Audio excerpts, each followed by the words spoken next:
Tja, und auch über das Erstarken der AfD möchte ich sprechen mit Philipp Amthor von der CDU, Mitglied im Innenausschuss. Schönen guten Tag, Herr Amthor. Schönen guten Morgen. Man muss es leider so sagen, wenn man nach dieser Wahl auf die Deutschlandkarte blickt, der gesamte Osten ist blau. Die CDU hat keinen einzigen Wahlkreis dort gewonnen, die AfD fast alle.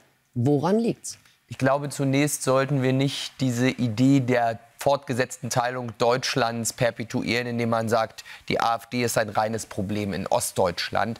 Wir haben Ergebnisse gesehen, auch in großen westdeutschen Flächenländern, wo sich die AfD den 20% annähert.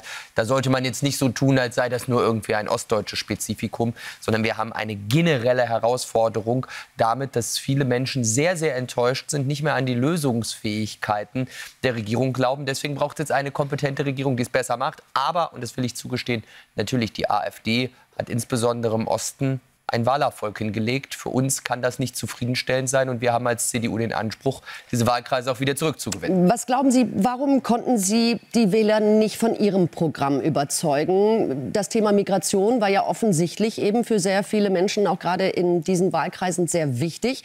Da hat Friedrich Merz doch klare Linie gezeigt, hat klare Lösungen aufgezeigt. Das hat aber offenbar nicht gereicht. Also wie will man die Menschen dann jetzt doch wieder von sich überzeugen, wieder zurückholen? Ich glaube, es war weniger ein Zweifeln am Programm der Union, als durchaus ein Zweifeln an der Glaubwürdigkeit, dass wir diese Fehler, die ja auch von uns mit zu vertreten sind, dann auch korrigieren. Denn zur Wahrheit gehört, die Wähler, die wissen das. Die Migrationskrise ist natürlich nicht erst in den letzten 3 Jahren der Ampel entstanden, sondern in der Wahlanalyse muss man klar sagen, über die Hälfte der Wähler ist schon der Auffassung, die Hauptverantwortung für die migrationspolitischen Probleme im Land trägt die Union.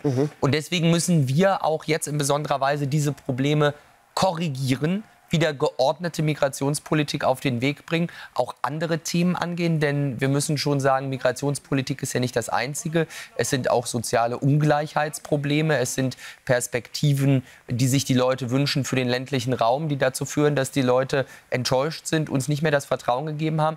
Und deswegen sage ich, nicht der Kurs von Friedrich Merz war falsch für Ostdeutschland, nicht unser Kurs in der Unionsführung war falsch, sondern wir müssen ihn jetzt nur fortsetzen. Viele Bürger haben mir immer wieder in den Gesprächen gesagt, euer Programm ist gut. Ich weiß nur noch nicht, ob ihr das dann jetzt auch wirklich umsetzt. Und diesen Beweis, den müssen wir jetzt in neuer Regierungsverantwortung erbringen. Also Vertrauen offensichtlich ein großes Problem. Schauen wir mal dann auf die Wahlversprechen, die die Union jetzt gemacht hat. Ein zentrales Versprechen war die Umsetzung dieses 5-Punkte-Plans zur Migration. Das war eine Bedingung auch für eine Koalition, die Umsetzung des Ganzen.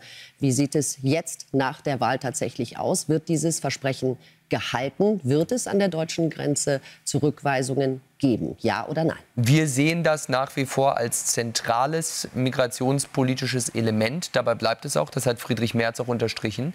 Und ich bin sicher, dass auch bei der SPD ein notwendiges Umdenken einsetzen wird. Denn die SPD hat ja viele der Dinge, die wir migrationspolitisch gefordert haben, eigentlich auch gewollt, konnte sich aber aus der migrationspolitischen Geiselhaft der Grünen nicht befreien. Jetzt hat sie die Möglichkeit dazu. Und ich hoffe schon, dass die auch feststellen, die haben Gelsenkirchen verloren, die haben Wolfsburg verloren, wirklich Stammregionen der Sozialdemokratie. Aber sie haben bislang... Und deswegen müssen sie sich da korrigieren. Und ich habe da große Hoffnung, dass wir in Gesprächen dann auch zu vernünftigen Lösungen kommen. Also was man bislang von Herrn Klingbeil und Co. hört, das hört sich anders an. Man möchte da nicht mitgehen. Sollte das am Ende so bleiben, sollte die SPD bei ihrem Kurs da bleiben, würde das dann für die Union bedeuten, an dieser Stelle brechen wir dann die Verhandlungen ab? Also wir werden die jetzt nicht heute im TV-Studio führen, muss ich leider enttäuschen. Aber es ist so, dass ich frage nur, wo die roten Linien sind. Ja. Ne? Wenn dieser 5-Punkte-Plan von der SPD nicht mitgetragen wird, heißt das dann im Umkehrschluss, tut mir leid, wir haben es den Wählern versprochen, dann können wir mit euch auch leider nicht koalieren. Ja, also klar ist, was wir versprochen haben, sind, dass es einen echten Wechsel gibt in der Migrationspolitik und in der Wirtschaftspolitik. Und das ist für uns die Grundlage und die Gelingensbedingung einer Regierung.